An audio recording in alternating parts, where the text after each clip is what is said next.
igikorwa twagikoze mu kiringo kingana n'imyaka 6 kandi cyakozwe ku buryo bwinshi bungana na miliyari 17 kuko niko navuga imbona kazoza ivyo twifuza uburundi bwoba ingene bwa bumeze mwebwe nyene mureretsa abarundi ko atari kinyoma. Ndanezerewe cyane kubona cyane abakozi b'Imana ariko barabikora. Erega hari abandi bazi yuko ari ukuguma gusa uri ku mavusenga.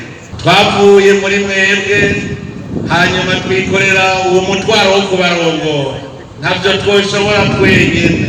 Mubandanye rero mudusabira uko bukeye uko bwije kugira ngo tugume mu nzira Imana yateguriye Burundi, tushike twese kuri cya gihugu cyiza, igihugu cy'amata n'ubuki.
nyene cubahiro umukuru w'igihugu cacu ciza c'Uburundi hamwe n'umutambukanyi wanyu turabahaye kaze cane hano mw'ishengero rya Pentecote misiyoni ya Bujumbura.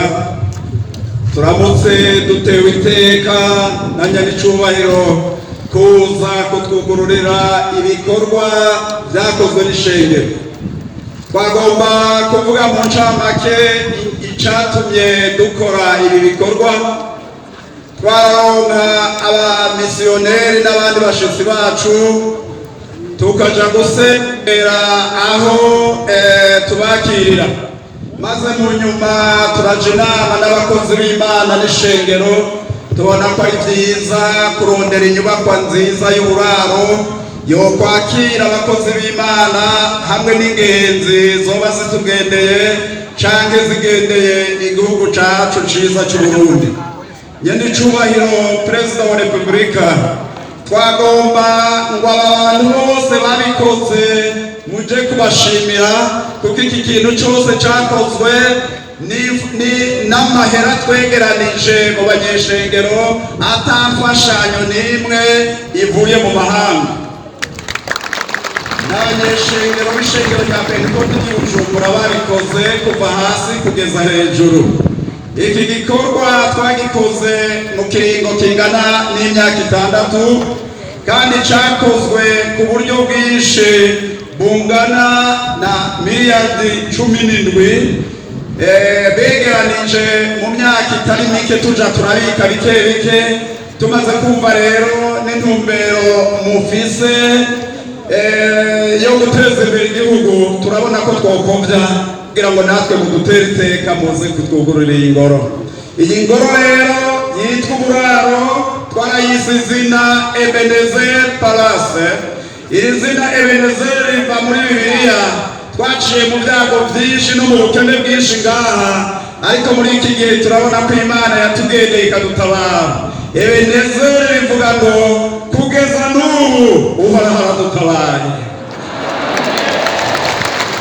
Iyi nyubakwa rero irimwo ivyumba 104, ikabamwo ivyumba 16 vy'iteka n'icumba gikuru kirimwo ivyumba vyinshi, ico bita suite presidentielle. Haraho igihugu cacu kizoronka abashitsi, twaragiteguye neza kugira ngo babaturungikiye natwe tuze dushimira Imana.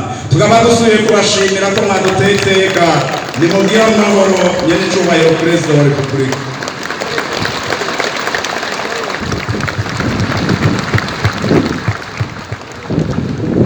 Banyakubahwa mwese murongoye iri shengero rya Pentecote muri iyi paruwase, mwese banyeshengero umwe wese mu cyubahiro Imana yamuhaye, Yesu ashimwe, Yesu ashimwe.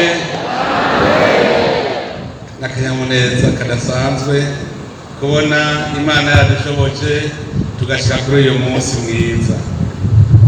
Reka ubwa mbere ntangure ndabakeze kuko igihe mwahimbaza yubile nari nafatiwe sinaronka akanya, mugabo nararungitse ubutumwa babanda mukinze.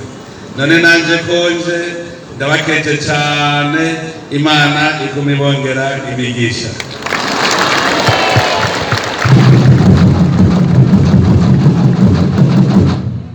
Nezerejwe nuko mwamenye icyo Imana idutuma kuri iyi si. Imana ikirema umuntu yamugira umurima wa Edeni ngo awurime mbere awuzigame, awuhingure uwo murima. None rero nejerejwe nuko mwamenye yuko iyi si dutegereza kuba ari twebwe nyene tuyisigura, tukayihingura, tukongera tukayizigama. Atakintu ukoze kuri iyi si ntacyo ubukorera Imana, kuko Imana umuntu wese yaramutumye ubutumwa. Uretse kuri Nahazimana harimo nuko ubandanya ugira neza ivyo Imana yaremye. Aha rero muriko murubaka, muba muriko murasigura yasi Imana yaturemeye. Gukwemera kutagira ibikorwa kuba gupfuye. ubu rero murabona yuko igihugu cyacu turiko turagikora neza. Aho mu minsi iheze twaragenda mu manama mu makungu, wavuga uti turasabye natwe inama ikurikira izibera i Burundi, ikibazo bakubwira ngo murakoze aho muzoturaza, bagaca basiba kuza. None ibi muriko murakora ni iterambere rikomeye cyane mu gihugu cyacu. Iyi nyubakwa mwubatse irerekanye ko bishoboka, kuko hariho abahora bibaza ngo ntibishoboka. Iri ni iteka. Abahora rero bibaza ko Burundi buzokwama buri inyuma, bamenye yuko bishoboka ko tubwubaka kikaba igihugu cyiza cyane. Ubu mwaramfashije, kuko niko ndavuga imbona kazoza ibyo twifuza Uburundi bwoba ingene bwa bumeze. Mwebwe nyene mureretse abarundi ko atari ikinyoma. Ndanezerewe cyane kubona cyane cyane abakozi b'Imana ariko barabikora. Erega hari abandi bazi yuko ari ukuguma gusa uri ku mavu usenga, ataco ukoze ntaco uba uri gukorera Imana. None ndanezerewe cyane. Nkaba rero mbandanya ndabasaba, ubwa mbere tumenye yuko iyi si Imana yaturemeye ari ikirezi cyiza. Nkabasaba yuko rero twobandanya umutima wo gushyira hamwe. Iyo mutashyira hamwe ibintu byashoboka. Mugume rero muri uwo mutima w'urukundo, tugire urunani. Kera ntitwibwira kubaka igihugu kubera shetani yari yaradutwaye itujana mu bintazi, dutangura kurabana mu bwoko, turabana intara, aho kubatsa igihugu tuguma dusamara. None rero ndabasabe yuko twoguma ku mavi, shetani ntizisubire kudutwara mu bitarivyo. Tugume dusengera urunani, urukundo mu bantu. Hanyuma rero kandi ndabasabe kuguma mudusengera natwe bw'indogozi. Twavuye muri mwebwe, hanyuma twikorera uwo mutwaro wo kubarongora. Ntabyo twoshobora twenyene. Mubandanye rero mudusabira uko bukeye uko bwije, kugira ngo tugume mu nzira Imana yateguriye Burundi, dushike twese kuri cya gihugu cyiza, igihugu cy'amata n'ubuki. Nimucike inkokora ngo Burundi ngo ni bukene. Uburundi buratunze kuko turafise umutahe, ahubwo hageze yuko dukora dutera imbere ntagire n'umwe acika inkokora. Mudusabire rero kugira tugume muri iyo nzira, natwe ntuze tubahemukire. Byose ni Imana ibirema ikabikomeza, kandi dushize hamwe tuzoshika. None rero ndabakengurukiye cyane, tubandanye twese turi kumwe mu gisabisho no mu bikorwa. Imana ibahezagire.